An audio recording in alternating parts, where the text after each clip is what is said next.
बिस्मिल्लाहिर्रहमानिर्रहीम, अस्सलाम वालेकुम। अली सलमान जीटीवी के तमाम नाज़रीन को पेप्सी जी स्पोर्ट्स में खुश आमदीद कहता है कि during the ICC T20 world cup इस महफिल को हम सजाते हैं आपके लिए और बात करते हैं उस दिन खेले जाने वाले मैचेस के बारे में या उस दिन से जुड़ी स्पोर्ट्स की खबरों के बारे में। और जैसा कि आपके इल्म में है कि कल इस आईसीसी टी20 वर्ल्ड कप का पहला सेमीफाइनल मैच खेला जाएगा अफगानिस्तान और साउथ अफ्रीका की टीमों के दरमियान ट्रिनिडाड एंड टोबागो में। और इस मैच के बारे में कहा जा रहा है कि स्पिन विकेट होगी और यहाँ पर जो अफगानिस्तान की टीम को थोड़ा सा एडवांटेज मिल सकता है अपने स्पिनर्स की वजह से, क्योंकि जिस अंदाज से अफगानिस्तान ने क्रिकेट खेली है, जिस जोश के साथ, जिस जज्बे के साथ वो इनको इस मैच में फेवरेट करार दे रही है। और जो साउथ अफ्रीका की वजह शोहरत है कि उनको चोकर्स कहा जाता है और नॉकआउट टेस्ट मैचेस में और स्टेज में जिस तरह से वो चोक कर जाते हैं, तो उनकी जो ये हिस्ट्री है, जो उनके साथ एक ये रिवायत रही है, वो इनको थोड़ा सा इस मैच में जो है वो अंडरडॉग के हैसियत से जो है वो लेके जा रही है। इस मैच को डिस्कस करेंगे। साथ साथ इंजमाम उल हक ने एक टीवी शो में कहा कि जनाब बॉल टेम्परिंग की है अर्शदीप सिंह ने, और इससे पहले भी जो है पाकिस्तान से ऐसी आवाज़ें उठी थी जब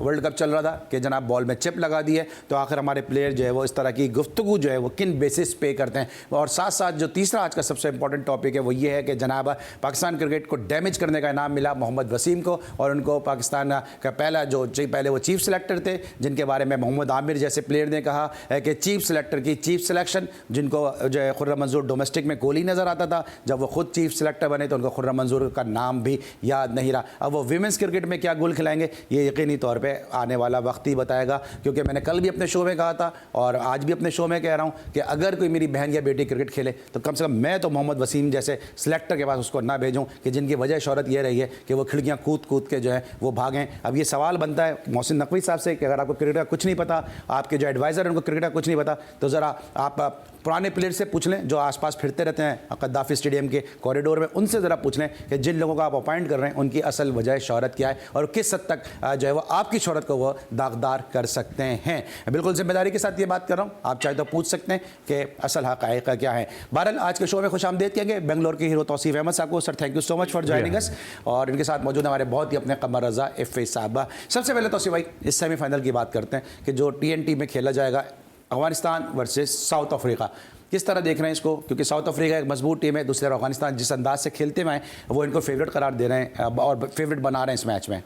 देखिए अली, आपने एक तो कहा कि जो है ना साउथ अफ्रीका एक एक्सपीरियंस टीम है, ज़ाहिर है इतना अब खेला, मगर इस टूर्नामेंट में जिस तरह अफगानिस्तान आई है वो कि वो एक मैच में उसको प्रॉब्लम भी हुई थी काफ़ी, लेकिन जिस तरह इन्होंने आने के बाद लास्ट मैचों में जो किया है परफॉर्मेंस, वो मैं समझता हूँ कि वो डिज़र्व करते हैं। और कल जैसे आप अभी बात कर रहे हैं स्पिन है, तो फिर उनसे ज़्यादा अच्छी स्पिन तो किसी के पास भी नहीं है।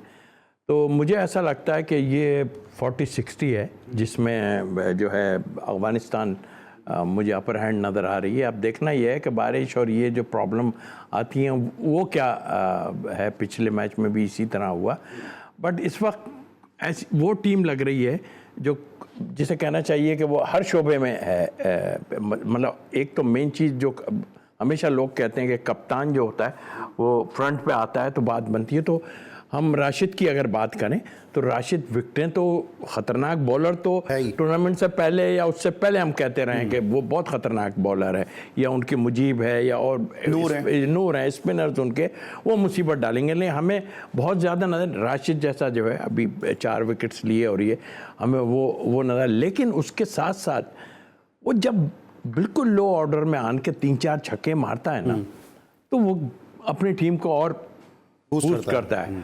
अच्छा, फिर उस ओपनर जो इनके हैं ना वो बड़ा उम्दा खेल रहे हैं, अगर आप देखें, और चढ़ के खेल रहे हैं जिसे कहना चाहिए, वो उनकी बॉडी लैंग्वेज जी हाँ, तो वो चढ़ के खेल रहे हैं। तो उस लिहाज से मैं समझता हूँ कि मोराल तो उनका डेफिनेटली हाई है। टीम वो टीम भी है जैसी आपको सबको पता है, बट फील मुझे है कि इनके स्पिनर्स उनको मुश्किलात डाल देंगे। ठीक है। अच्छा, अगर स्पिनिंग ट्रैक होता है तो खैर वेदर तो भी आपने और किसी ने भी देखा नहीं, लेकिन वैसे एक आपसे एक ओपिनियन ले रहा हूँ, एक्सपर्ट ओपिनियन, कि डिसाइड क्या करना चाहिए, टॉस जीत जाते हैं तो बैटिंग करनी चाहिए या पहले फील्डिंग, दोनों टीमों का क्या डिसीजन हो सकता है?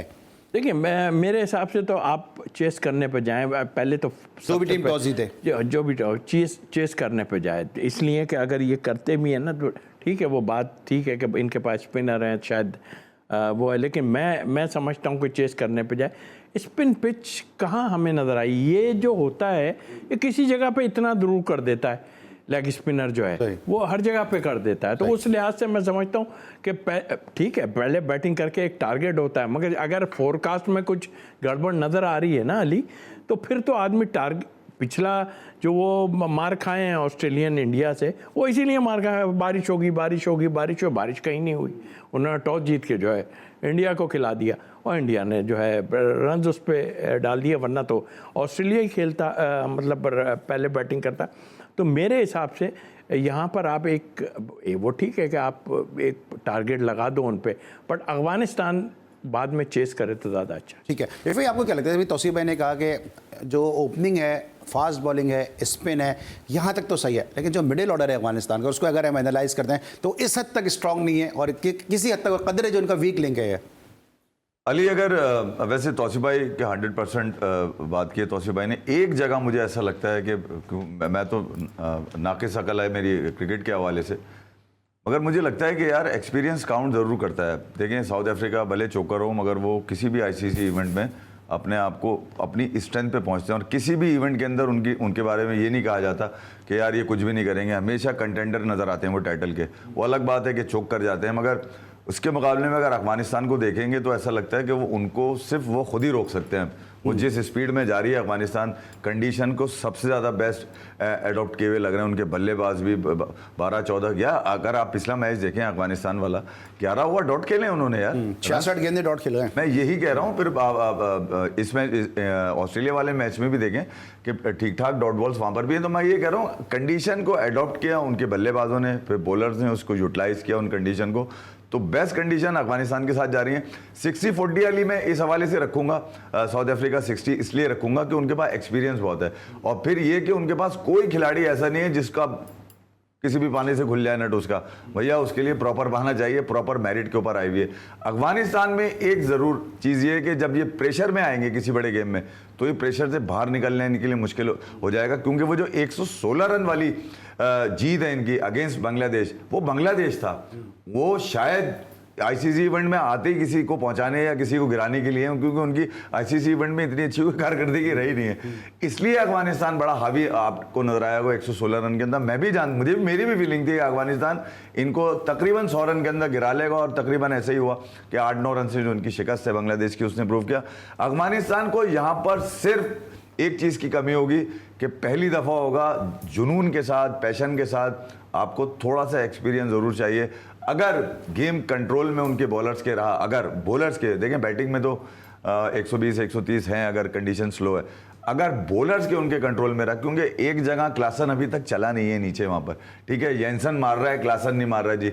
मार्कराम अभी तक मार्कराम नजर नहीं आया, जो मार्कराम से एसोसिएट किया जाता है कि वो 40 बॉलों पे 100 मारने वाला आदमी है। तो मैं यहाँ ये देखना है आपके जो मुकाबला है, डीकॉक पूरी फॉर्म के अंदर जा रहा है, हैंड्रिक्स के बल्ले से कुछ नहीं आया, ट्रिस्टन स्टब इनके लिए क्योंकि बड़ा क्विक हैंड उसका चलता है, उसका बड़ा अच्छा गया है। साउथ अफ्रीका के पास एक्सपीरियंस भी है, कॉन्फिडेंस भी बहुत है, ठीक है, और वो उनकी एक तारीख जरूर है चोक करने की, मगर ऐसा तो नहीं है कि यार हर दफा चोक करेंगे वो। अफगानिस्तान निस्बतन उनके लिए आसान नहीं, मगर तकरीबन आसान लग रहा है मुझे साउथ अफ्रीका की। ऑलराइट जनाब, हम डिस्कस कर रहे हैं पहला सेमीफाइनल जो पाकिस्तान के वक्त के मुताबिक सुबह 5:30 बजे खेला जाएगा, कि क्या साउथ अफ्रीका चोक करेगा या चूक करेगा। दोनों में बड़ा फ़र्क है कि क्या यहाँ पे रिजल्ट जो है वो सामने आता है। ब्रेक के बाद मजीद गुफ्तगू करेंगे इस सेमीफाइनल के हवाले से, और फिर दूसरा सेमीफाइनल 7:30 बजे पाकिस्तान के वक्त के मुताबिक कल खेला जाएगा, इंडिया वर्सेज इंग्लैंड, इसको भी डिस्कस करेंगे। देखते रहिए पेप्सी जी स्पोर्ट्स।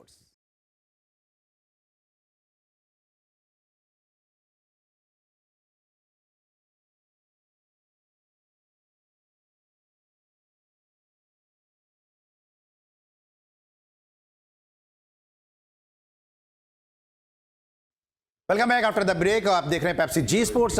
ब्रेक पर जाने से पहले हम बात करते हैं Afghanistan versus south Africa semifinal match के बारे में, जो पाकिस्तान के वक्त के मुताबिक सुबह 5:30 बजे खेला जाएगा। और अब हम डिस्कस करेंगे इंग्लैंड वर्सेस इंडिया, गयाना में खेला जाएगा पाकिस्तान के वक्त के मुताबिक 7:30 बजे। और दोनों ही सेमीफाइनल जो हैं बड़े ओवरलोडेड और बड़ी ज़बरदस्त होने की उम्मीद है अगर बारिश ना हो। सर, क्या लगता है आपको तौसीफ भाई, इंडिया वर्सेस इंग्लैंड अगर बारिश हो जाती है, जिसके चांसेस बहुत ज़्यादा हैं, गयाना में बारिश भी है, रिजर्व डे भी नहीं है, तो इंडिया स्ट्रेट अवे फाइनल में आ जाएगा? हाँ, बिकॉज ऑफ मेरा वो जो पॉइंट टेबल है उसकी पोजीशन अच्छी थी, पॉइंट टेबल है, और वो विन उनका पूरा सारा विन है, शायद ये भी एक वजह हो सकती है जो भी उन्होंने बनाए। तो पहुंच जाएगा बढ़ रहा है। आईसीसी तो इतनी वो मार रहा है, ब्लंडर कर रहा है, तो ये कौन क्या हो गया? कुछ भी नहीं है। वो तो लाना जिसको है वो उसको ले आएंगे उठा के वो। लेकिन बहरहाल इंडिया खेला ही बहुत अच्छा है, उसमें तो कोई दो राय नहीं होनी चाहिए। लेकिन है मुकाबला बहुत तगड़ा इस वक्त, और अगर बैटिंग ट्रैक हुआ ना तो ये रन्सों वाला मुकाबला होना है लाजिम। इसमें रन्स जो हैं बनेंगे ही। और ज़ाहिर है आप अगर इंग्लैंड को उठा के देख लें, उनके पर अटैकिंग प्लेयर बटलर को आप देख लें, वो तो आते ही अटैक करता है, और दूसरे जितने प्लेयर हैं। बट आई थिंक 50-50 का मुझे लग ज़रूर रहा है, बट इंडिया एज ले जाएगा। इंडिया एज स्पिनर्स की वजह से लेके जाएगा। कुलदीप उसके पास है, और मेरा ख्याल है कि एडवांटेज तो उसको। आपको लगता है जैसे ऑस्ट्रेलिया की और अफगानिस्तान के मैच की बात होती है कि रिवेंज गेम था, जिस तरह से मैक्सवेल 50 ओवर के वर्ल्ड कप में अफगानिस्तान से मैच दूर ले गया था, इस तरह ये वाला मैच भी जिस तरह 2022 के सेमीफाइनल में इंग्लैंड ने हराया था इंडिया को सेमीफाइनल में T20 में, तो ये इंडिया के लिए भी एक रिवेंज गेम होगा। सर ये सोचने की इनको नहीं, वो टाइम जो निकल गया वो तो ख़त्म हो गया। अब ये देखना ही है कि बैटिंग में इंडिया स्ट्रगल तो नहीं कहूँगा, लेकिन उसके मेन प्लेयर रन्स नहीं बना रहे थे, तो उसको देखते हुए मैं समझता हूँ कि कोहली जैसे नहीं, पिछले मैच में रोहित जो है वो चल गए सारे, उनकी जो बॉटम तक जो है वो रन्स, जिसमें अगर आप पांड्या की बात करें और तक उनकी बैटिंग है, सभी रन्स बना रहे थे। तो ये भी एक वक्त आता है, तो ये अच्छा होता है कि आपके ऊपर के जो हर वक्त करने वाले हैं अगर ना करें ना तो नीचे टेस्ट हो जाता है। यहाँ टेस्ट होता है तो टेस्ट तो ख़त्म ही हो जाता है। ऊपर वालों के जब जाते हैं तो 4 या 5 ओवर रहते हैं, उसमें सभी चले जा रहे होते हैं, पता ही नहीं चल रहा होता। तो उस लिहाज से मैं कहता हूँ इंडिया को मुझे एडवांटेज लग रहा है कि जो है इंडिया बैलेंस टीम बताए मुझे नज़र आ रही है। बैलेंस इस सेंस में कि टर्न उसके पास है, बैटिंग उसके पास है, और फिर मिडिल ऑर्डर उसका बहुत एक्सपीरियंस है उनके पास है। इंग्लैंड के पास भी उसका गेम है 2020 का, बिल्कुल उन्होंने अपने आप को चेंज किया है थोड़े अरसे में। तो एक अच्छा मैच होने वाला है, बट फेवर में इंडिया को देख। इफ़ आपको लगता है कोई तब्दीली होगी, क्योंकि जिस तरह तौसीफ भाई भी बात कर रहे हैं कि स्पिनर्स को वहाँ पे ज़्यादा एडवांटेज मिल सकता है, फिर जिस तरह कोहली से टॉप ऑर्डर में ओपनिंग में परफॉर्म नहीं हो रहा, क्या इज इट पॉसिबल कि पंट को ओपन कर दें, कोहली को 3 पे लेकर आ जाएं, या आपको लगता है सेम स्ट्रेंथ के साथ सेम टीम के साथ जाएंगे? अली देखिए यार, मेरे ख्याल में अब गुंजाइश नहीं है, और किसी कप्तान के पास इतनी गुंजाइश रहती नहीं है कि जब वो उस स्टेज पर हो गए जब 2 मैच की दूरी पे आपको टाइटल नज़र आ रहा हो। और ये वो कप्तान है जिसको कप्तान बनाया इसीलिए गया कि भैया तूने टाइटल लेकर आना है। रन्स तेरे देख लिए, सेंचुरियाँ तेरी देख ली, शॉट सकते सब देख लिया, अब सिर्फ टाइटल देखना बाकी है। तो जो लोगों का जो रुझान है वो टाइटल की तरफ ज़्यादा है। अब कोई परफॉर्म नीचे कर रहा ही नहीं कर रहा, विराट कर रहा ही नहीं कर रहा, दुबे कर रहा ही नहीं कर रहा, जडेजा इस्तेमाल हो रहा है नहीं हो रहा, ये छोड़ दें। अब मसला ये है कि अब आपने नहीं किया तो आप उस चीज़ के लिए तैयार है, और इंडिया में शदीद रिएक्शन आता है। अली बता दूं मैं, वर्ल्ड कप में आप 10 आउट ऑफ 10 थे, एक मैच हारा रोहित शर्मा, उसके बाद बत्ती बना दी गई वहाँ पे सोशल मीडिया और इलेक्ट्रॉनिक मीडिया पे उसकी, क्योंकि लोगों की तवक्कुआत टाइटल से जुड़ी होती हैं। आप उनके हीरो इसलिए हो कि भैया आप ऑनर करते हो दुनिया में डिप्लोमेटिकली, अगर आप देखें तो ये बहुत बड़ी जीत होती है। इसी तरह इंग्लैंड से अब बदला लेना है भैया। ये बता दूं एडिलेड के वो 170 पे 0 वो धब्बा लगा हुआ है रोहित शर्मा। ये देखना है आपने कि आपने अब वो बदला उतारना है एडिलेड वाला। ऑस्ट्रेलिया से उतार लिया है, इंग्लैंड की बारी है। देखें अब मैं अगर सिर्फ इंडिया टीम की बात करूं तो इंडिया के पास जो स्पिनर्स हैं वो इंग्लैंड के पास नहीं है। अगर स्ट्रेटेजिकली आप टीम को देखें तो इंडिया ज़्यादा स्ट्रेंथ है इंग्लैंड से। वो ठीक है कि बैटिंग में थोड़ा सा मुकाबला इन दोनों का बनता है कि दोनों तरफ बल्लेबाज हैं, मगर कोई एक बल्लेबाज रोहित शर्मा टाइप इनिंग अगर खेलता है इंडिया की तरफ से तो वो मैक्सिमम होती है। वो इसका मतलब ये होता है कि यार भैया अब किसी को नीचे करने की जरूरत नहीं। वो देख लें रोहित शर्मा के जो रन थे उसके बाद किसी की इतना थप्पड़ था कि वो पहुंचा दे 220, 225, 230 तक। तो एक खिलाड़ी ने खेलना होता है। ये इंग्लैंड की तरफ है कि नीचे से बैरस्टोव या ऊपर से फिल सॉल्ट या फिर बटलर, ठीक है। 3-4 टांगे बड़ी मजबूत हैं इंग्लैंड की। इंग्लैंड बॉलिंग में थोड़ा सा इंग्लैंड को करना पड़ेगा। मोइन है, राशिद है और वो लिविंगस्टन। बात हो रही थी टॉम हार्टली को खिलाने की, मगर टू अर्ली के ये कहा जाए मुमकिन नहीं है कि उसको मौका दिया जाए कि एकदम से पहले गेम में आप जिम्मेदारी नहीं डाल सकते उसके ऊपर कि भैया तू हमें सब करा के दे। इंग्लैंड के पास एडवांटेज सिर्फ एक ही एडवांटेज है इंग्लैंड के पास, वो ये है भाई कि वो डिफेंडिंग चैंपियन है बाकी उसके पास कोई एडवांटेज नहीं है। और दूसरा ये कि कुछ फुप्पो उतरी हुई है मार्केट के अंदर, खबरें बड़ी लगा रही हैं कि भैया देखें इंडिया को बड़ा फेवर कर गया ये स्केजुअल। तो भैया ना तो किसी ने बल्ले पकड़े थे तुम्हारे, ना किसी ने बॉलर की टांगे पकड़ी थी तुम्हारी। तुम आ जाते ग्रुप, उस ग्रुप में हेड कर लेते उसको किसी भी ग्रुप में। इंडिया तो ग्रुप, अगर गयाना का मैच ना नहीं हुआ, 4 घंटे जो एक्स्ट्रा टाइम रखा है, वरना 4 घंटे है नहीं है, इसका मतलब है आपने वो तरमीम करी है थोड़ी बहुत, 4 घंटे का एक्स्ट्रा टाइम रखा है, फिर भी अगर मैच ना होता तो इंडिया तो वैसे ही फाइनल खेलेगा जाकर। तो भैया इंग्लैंड को किसी ने पकड़ा नहीं था, तुम भी ग्रुप को हेड कर लेते, तुम्हारा भी मुकाबला। आपको क्या लगता है कि कोहली बड़ा मैच, बड़ा प्लेयर है, और अभी लास्ट जो सेमीफाइनल खेले वर्सेस इंग्लैंड, उसमें उसके 50 रन भी हैं, लगता है कोई Kohli will back into the form? Ali बात इस वक्त कोहली की नहीं है, मैंने बता दिया ना, जो धब्बा सबसे बड़ा है इंडिया की टीम के ऊपर है वो 170 पे सिफर है। उस धब्बे को मिटाना है आपने, एडिलेड की उस शिकस्त का बदला लेना है आपने। भैया कुछ लोग तो बेकारी का फाइनल खेल गए, मगर आप पे भी एक कांड है वो 170 का, वो आपको पहले तो वो क्लियर करना है। वो कोहली करे, रोहित करे, या नीचे से पंत करे, या बुमराह अपनी बॉलिंग से करे, या आपका फेवरेट डुबे, कोई भी करे। देखिए यार, ये आपका फेवरेट है डुबे, अब आपने डुबे को पकड़ा हुआ है आजकल। नहीं, डुबे को इसलिए पकड़ा हुआ है अली कि वो अगर एज एन ऑलराउंडर नहीं खेल रहा तो बैटिंग में इंडिया के पास ऑप्शन ज्यादा है। आज जो बात थी वो ये करने की थी कि जिम्बाब्वे का टूर का स्क्वाड का ऐलान हो गया, दुबे उसके अंदर चला गया क्योंकि एक बच्चा वहां पे इंजर्ड हो गया था। तो वो जो स्क्वाड है वो ये बता नवीद दे रहा है दुनिया को कि अब नई फ्रेश टांगे तैयार है इंडिया को सुपरवाइज करने के लिए। भाई ये मैं बताना चाह रहा हूं कि क्रिकेट आगे तक नजर आए ताकि लोग आपको अट्रैक्ट, मोर अट्रैक्शन बढ़े आपकी, ग्रो करे क्रिकेट। जब आपके पास ज्यादा आगे नजर नहीं आता तो आप अपनी तबीयत, मैं पागल हो जाता हूं क्योंकि मुझे लोग अपने नजर ही नहीं आ रहे। हम सिर्फ उधर की बातें कर रहे हैं। आज हम अफगान की जीत को लेके बैठे हुए कि अफगानिस्तान जीत गया, ये कर दिया। भैया हमें क्या दूसरे के लड़के बताने हैं क्या? अपने लड़के किधर है हमारे? 24 उतारे में तो है नहीं मोहम्मद हाई परफॉर्मेंस में, मगर मुस्तकबिल अभी तक कोई पॉलिसी नहीं है ना। अच्छा मैं तौसीफ भाई से लेता हूं, जो 24 उतारे तौसीफ भाई, उसमें भी कुछ ऐसे नाम है कि जिनका दूर दूर तक चांस नहीं कि वो पाकिस्तान के लिए खेलेंगे। सिर्फ आप अगर उनको परफॉर्मेंस पे खिला रहे हैं तो आपका विजन किधर है? आप प्लेयर डेवलपमेंट पे कहां पे काम कर रहे हैं? ये जाहिर है कि वो जो एक तो गिने चुने लोग हैं ना, आप खुद भी देख लें, आपने देखा कि 1-2 तो पुराने लेके आए, गिने चुने हैं। देखें इंटरनेशनल क्रिकेट को क्या मजाक समझा हुआ है? आप एकदम पाकिस्तान टीम में लाना किसी को इतना आसान काम नहीं है। बैकअप बनाने के लिए आपको सालों चाहिए होंगे, किसी की जगह लेंगे, इसलिए कि आपने कोशिश ही नहीं की है, कुछ किसी को ट्राई नहीं किया इंटरनेशनल में। अब जो बल्ले निकलना बंद हो जाते हैं अगर इंटरनेशनल में चला जाए, घबरा जाए, सामने से स्टार्क बॉलिंग कर रहा है। और दूसरा आपने देखा ना इस वक्त से वो जो हमारा ओपनर साइम अय्यूब, क्या बैट्समैन है, यानी मतलब उसने क्या किया जाने के बाद फेल। अब उसको बैड लक और ये सब बातें अपनी जगह है, बट इंटरनेशनल क्रिकेट की प्रॉब्लम जो है ना वो हर कोई नहीं समझ सकता। हम खेले में हमें पता है कि इंटरनेशनल में क्या होता है, टांगें काँप रही होती हैं आदमी की। हाँ बिल्कुल। अभी जो इफ़ी भाई ने कहा ना 170 की, और वो जगह का फ़र्क है, जगह जो है वो दायरा एडिलेड की बात की है, और ये ड्राई कंडीशंस ये सूट करेगी इंडिया को, ये जगह सूट करेगी इंडिया को। तो यही एक फ़र्क मुझे नज़र आता है। ठीक है जनाब, हम बात कर रहे हैं पेप्सी जी स्पोर्ट्स में सेकंड सेमीफाइनल के हवाले से। अब हम ब्रेक लेंगे, जब वापस आएंगे तो बात करेंगे। इंज़माम उल हक ने एक स्टेटमेंट दिया कि जनाब अर्शदीप सिंह ने बॉल को टैंपर किया, और साथ साथ पाकिस्तान के नए women chief selector Mohammad Wasim के बारे में कि पीसीबी आखिर अपनी गलतियों से सबक सीखने को तैयार क्यों नहीं है, क्या किसी नए हादसे का इंतजार है? मिलते हैं छोटे से ब्रेक के बाद।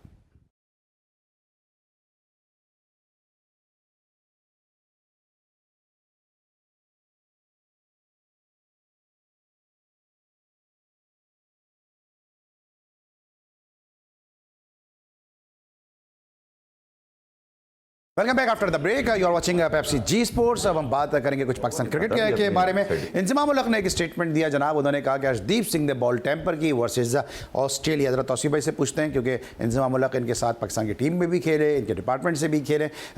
बॉल टैंपरिंग आपको लगी? आपने मैच देखा कि अर्शदीप सिंह ने कहीं बॉल टैंपरिंग की? और ये बातें फिर क्यों उठकर सामने आती हैं कि जब कोई टीम अच्छा खेल रही है तो आप उसको प्रेस क्यों नहीं करते, एडमायर उसको क्यों नहीं करते, क्यों उसमें पंचाखें निकालते हैं? कभी चिप लगी हुई है, कभी बॉल टैंपरिंग की हुई है, क्या मुश्किल है अगर किसी की तारीफ कर दें? नहीं, वो चिप वाला केस तो बहुत ही अजीब भोंडा केस था। मतलब बच्चा ही रहा, जिसने बच्चा क्या मतलब यंगेस्ट क्रिकेटर है ना सर रजा, वो भी तो एज में भी तो फर्क था ही ना, उसी वजह से। लेकिन 12 मैंने मिला था वो, मैंने उसको कहा क्या तुम कर रहे हो यार, ये कौन सी चिप, क्या चिप यार वो। लेकिन वो कायम है अपने स्टेटमेंट पे, अभी भी कहते हैं वो। हल्ली वल्ली यार, बयान दे के एटलीस्ट कम से कम पाकिस्तान खेल गए, उसके बाद थोड़ा सा बयान को वो रखना चाहिए। वैसे वो भी जहाँ खुदादाद तक से खेले। जी ना, हसन रजा भी खुदादाद से खेले। हाँ होंगे। अच्छा, तो खुदादाद से कौन खेलता था? वही मैं कह रहा हूँ, अब खुदादाद आप खेल- बता देना नाम। नहीं, मैं तो नाम खुदादाद लेता से हूँ, खेलने अब वाले आप ऐसी बातें बता क्यों दें करते मुझे हैं? ना। अच्छा, उसको छोड़ देते हैं। देखें, एक आपको बताऊं कि शाहीन का गेंद अंदर आता था। अच्छा, ये है शॉर्ट फॉर्मेट, इसमें गेंद को इतना फर्क पड़ना नहीं चाहिए। कुछ जगहों पे स्क्वायर जो है वो ज़रा सा ख़राब है, एक दो ग्राउंडों पे, और कुछ में ग्रास है। तो ग्रास पे तो इतनी जल्दी पिच ख़त्म नहीं होनी। अच्छा, जिस पे उसने वार्नर को आउट किया है वो गेंद सीम हुआ है, वो गेंद स्विंग नहीं हुआ, वो रिवर्स नहीं हुआ, बल्कि स्विंग हुआ है, पड़ा है। पर चेस पे गया ना लोगों को वार्नर। पता होना चाहिए, लोगों को पता होना चाहिए कि सीम और स्विंग का क्या पोजीशन है। सीम होता है गेंद पड़ने के बाद जो है बाहर निकले या अंदर आए, वो सीम होता है। तो वार्नर को जो पड़ा है वो ये है।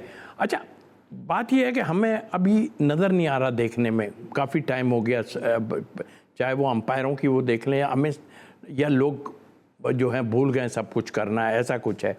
लेकिन इतनी जल्दी होना मुश्किल है। हाँ, ये हो सकता है कि अगर 15वें ओवर की बात कर रहे हैं तो गेंद थोड़ा क्या ठीक ठाक ख़राब हो जाता है, बाहर चला जाता है, कुछ होता है, उसमें लगता है।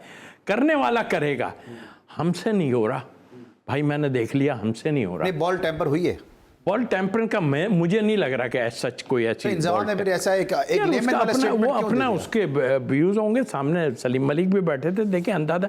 यार, पाकिस्तान की क्रिकेट में क्या नहीं होता रहा यार, आप मुझे बताएं। स्लिप में गई गेंद, वहां से एक साहब ने ली, उधर से चलते हुए जब बॉलर के पास गई तो कड़क, वो टाइम की बात बता रहा हूँ। लो, ये इन्हीं लोगों ने, जो हमारे बिग गन्स हैं, फास्ट बॉलर, इन्होंने ही बाद में आन के ये बताया कि जी हम ये करते थे, हम डिबरी मारते थे, सीम उठा दो। किसी को क्या पता था?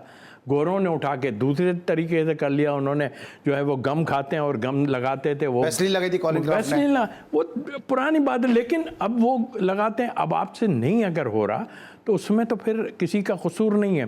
बट आई थिंक, देखिए, करने वाला होता है ना, तो रिवर्स स्विंग उसका होता है, और ख़ास तौर पे खब्बे अच्छा, का। तो इससे पहले एफए की तरफ जाऊँ, क्विकली भी बताएगा। कुछ लोग ये भी कहते हैं कि यार रिवर्स स्विंग के लिए ज़रूरी है आपका पेस 150 से ऊपर हो, क्योंकि पेस होगा जब भी रिवर्स स्विंग होगा। हर्षदीप का इतना पेस ही नहीं है। नहीं, बिल्कुल ठीक कहा आपने, लेकिन इतना भी कम नहीं है ना उसका, इसका इतना कम थोड़ी। और नया बॉल जो है एयर में भी जाता है ना, एयर में पड़ा, अब वो स्विंग और सीम का हुआ, एयर में पड़ा, स्विंग हुआ, पड़ने के बाद ठीक है, सीम हो गया। तो ये भी तो चीज़ें हैं। फिर भाई, ये इंजमाम ने जो स्टेटमेंट दिया है, क्योंकि अब आप तो एक आम आदमी की बात करते हैं, आप तो अवामी आवाज़ हैं, ये एक आम आदमी की आवाज़ तो हो सकती है जो थड़े पे बैठा हुआ है, दोस्तों के साथ तख्त पे बैठा हुआ है, चाय के होटल पे बैठा हुआ है। ये इंजमाम ने, आपको लगता है कोई सीरियसनेस है इस स्टेटमेंट में कि वाकई अर्शदीप ने बॉल को, जिस तरह भी तौसीफ भाई ने कहा कि सीम और स्विंग में तो बड़ा फ़र्क है, और ये बात इंजमाम तो ज़्यादा अच्छा कौन जानता होगा? अली, मनफी जज्बात उभारने वाली बात की है इंजमाम उल हक ने, और डिस्करेज किया है। असल में तो अर्शदीप को डिस्करेज किया है। और ये बात करें ना अपनी टीम के ऊपर, यार पाकिस्तान की टीम गई थी वहाँ पर, ठीक है, उस पर बात करें, पाकिस्तान की क्रिकेट को ग्रो करने की बात करें। आपने पैसे बढ़वाए थे, बच्चों के पैसे काटे जा रहे हैं, उसके ऊपर बात करें। 24 लड़के हाई परफॉर्मेंस सेंटर, उस पर बात करें ना यार। चलें, अगर आप अपने आप को एक रोल मॉडल समझते हैं, क्योंकि आप हैं तो रोल मॉडल, पाकिस्तान को सर्व किया है, कप्तान रहे, ठीक है। 2000 कौन सा वो हमारा तो लोग तो टेम्पर बॉल कर रहे हैं, हमारा तो पूरा कोच गायब हो जाता है। तो मैं कह रहा हूँ, बात सीधी सी ये अली के यार, अगर आप पाकिस्तान का ब्लेज़र पहनने के बाद ये माइंडसेट रखते हैं कि एक आम आदमी की तरह आप बात कर लें किसी भी नेशनल टीवी पे बैठकर, और वो आग की तरह फैल जाए, तो ये डिजिटल जो लोग हैं ना, ये बड़ा ट्रोल करना जानते हैं। इंदी भाई, आप पाकिस्तान की शान है, आपने पाकिस्तान को अच्छा, मैं सिर्फ एक बात बता दूँ, मुझे सिवाय हंसी के इसके ऊपर कुछ नहीं है। और साथ में लोकमा देने के लिए सलीम भाई को बिठाया हुआ है, वो भी पाकिस्तान के कप्तान रह चुके हैं। अर्शदीप एक बच्चा है, आईसीसी के कंधे पे रख के बगैर एविडेंस के, और जिस हुलिये में इंदी भाई आजकल हैं, ठीक है, आप पे सूट नहीं करता आप शुबहात पैदा करें। आपके पास अगर ठोस बात नहीं है, जो कि मैं नहीं समझता कि नहीं हो, आपने डिस्करेज किया है, उन फैंस को डिस्करेज किया है कि आप अपनी बात मुकम्मल नहीं कर सके। हमने आज भी एक शो में कहा था कि उमर गुल का 90 ओवर में रिवर्स हो गया था 2009 में, ये आपको याद नहीं होगा। और मैं कितने इंसिडेंट आपको बता दूं, इंजी भाई कम से कम आप ठीक है, क्रिकेट लेकिन की इफ़े भाई, वो- इफ़े वक्त बहुत कम है। आप क्रिकेट की वो बात करें जो दोनों तरफ ठीक है, पसंद की इफ़े जाए। भाई, वक्त आप कम है, वो थोड़ा बात सा मुझे ना ये करें, बताएं, इफ़े भाई ये आधी बताएं। अधूरी पौंकी जैसे लोग कर देते हैं बिल्कुल ही। इफ़े भाई ये बताएं कि ठीक है, अब जिस तरह इंजमाउल हक ने ये कहा कि यार 15वें ओवर में रिवर्स स्विंग होने के एलिगेशन लगा दिया, ब्लेम कर दिया, फिर लोग को फिर वो भी याद आ जाएगा ना कि अब आप मियादाद का रिकॉर्ड तोड़ सकते थे, आप क्रीज से बाहर निकल के खड़े हो गए, वहाँ क्रिकेट है, पार्ट ऑफ द गेम है, तो क्या वो भी सस्पेक्ट है क्या वो? मैं कह रहा हूं कुछ लोगों को अगर नहीं पता वो क्या रिकमेंडेशन है जस्टिस कयूम की, तो आप रहने दें ना, उनको नहीं पता रहने दें। फिर लोग खकोड़ेंगे, खंगालेंगे, चीजें उठाई जाएंगी, फिर आप अच्छा नहीं लगेगा ना यार। क्या आपकी बात को जो है ना लोग मजाक बतंगड़ बना रहे हैं यार, आप लोगों से तवक्को थोड़ी है कोई है कि आप इस तरह की बात करें। चलती हुई उड़ती हुई बात है, हवा में तीर कुछ है ही नहीं। ठीक है, देखो एक वाली बात करूंगा, रिवर्स तो होता है, ऐसा नहीं है कि नहीं हो। अगर 15 ओवर की मीन के आप दोनों तरफ से मसला रिवर्स नहीं ना, मसला बॉल टेम्परिंग है। नहीं, ball tampering is different. Ball tampering का तो हमारे एक लम्हा मैं कह रहा हूं कि आपने भी तो नहीं बताया। देखिए इंजमाम ने कहा हमें पता है कि रिवर्स कैसे होता है, आपने नहीं बताया कि रिवर्स कैसे होता है। मैंने बताया ना अभी आपको रिवर्स कैसे होता है। रोहित शर्मा ने बताया मुझे। ठीक है, अच्छा जाते थे तौसीफ भाई, आपके लोगों ने बताया। रोहित शर्मा ने कहा ट्राई कंडीशन ऐड करना है, जाते थे। ये मोहम्मद वसीम का जो अपॉइंटमेंट हो, इसको आप किस तरह से देख रहे हैं, जो वीमेंस टीम के साथ उनको लगाया? पर ठीक है, जहाँ से आए हैं ठीक लग गए। ठीक है, जहाँ से उसमें आप क्या है? इफ़े भाई अली मोहम्मद वसीम के साथ हॉकी के ओलंपियन भी है आपके बहुत सारे भैया, एक अकेला वो नहीं कूदा था, बहुत सारे लोग कूदे थे वहां से। तो मैं ये कह रहा हूं कि भैया खवातीन जो है वो उनकी क्रिकेट टीम में कम से कम माजी तो साफ हो ना किसी का ना यार। ठीक है, ठीक है, माजी साफ नहीं है तो फिर क्रिकेट कैसे सिखा सकता है? ठीक है जनाब, थैंक यू सो मच इफ़े भाई, thank you so much. Tauseef Ahmed साहब बेंगलोर के हमारे साथ मौजूद थे। क्रिकेट बोर्ड को फिर एक मैसेज दूंगा, ऐसा ना हो कि गलत अपॉइंटमेंट जो है वो आपके लिए आगे जाके मुश्किलात का बाइस बन जाए। एक स्कैंडल आपने सुन ही लिया कि किस तरह वो खिड़की से कूदे थे और क्यों कूदे थे, ये आप पूछ लीजिएगा अगर आपको नहीं मालूम। और दूसरा एक और आपको बता के जा रहा हूँ कि ज़रा पूछिएगा पुराने क्रिकेटर से, पूछिएगा सईद अनवर जूनियर से, पूछिएगा उन क्रिकेटर से जो KRL से खेलें कि इनकी KRL से जॉब गई क्यों थी, किस रीज़न पे इनकी KRL से जॉब गई थी। पूछिएगा उन लोगों से कि जब ये नॉर्दर्न के जब कोच थे तो इन्होंने एक चैनल का माइक अपने सामने प्रेस कॉन्फ्रेंस से इसलिए हटा दिया था क्योंकि उस चैनल ने जब ये टीवी करते थे तो इनके पैसे नहीं दिए। नॉर्दर्न का कोच होने के बावजूद इन्होंने कहा यार इस चैनल का माइक हटा दो, इसने मेरे पैसे नहीं दिए। तो ये है इनका प्रोफेशनलिज्म। तो जरा किसी के अपॉइंटमेंट करने से पहले इसका माजी देख लीजिएगा कि कितना टेंटेड वो शख्स है। इसीलिए मोहसिन हसन खान जैसे लोग इस मुल्क में नाकाम है कि वो टेंटेड लोगों के साथ काम करना नहीं चाहते और PCB टेंटेड लोगों को हमेशा अपने साथ जो है वो रखना चाहता है। आज के लिए बस इतना ही। अली सलमान को, तौसीफ अहमद साहब, इफ़े भाई के साथ और पूरी प्रोडक्शन टीम के साथ इजाज़त दीजिए। अपना बहुत ख्याल रखिए। अल्लाह हाफ़िज़।